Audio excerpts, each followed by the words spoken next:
luto na punta mga kamaritis. Mao ni akong luto karon.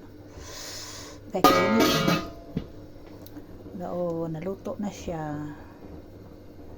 Kuha na siya sesame seeds na siya ang kanang sesame paste ang naa sa ilaw. Lami kay siya. Ya mao ni ang usa sa do.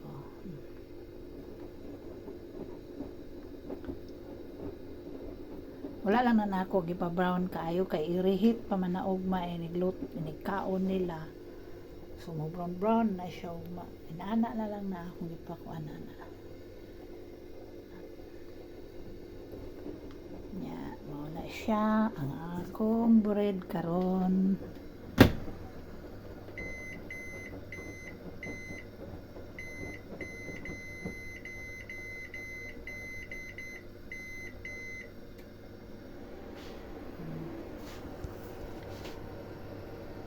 Ako na ni siyang gitiliwan. O kana siya wala pa nakuha ng lubot ana niya. Okay, thank you for watching.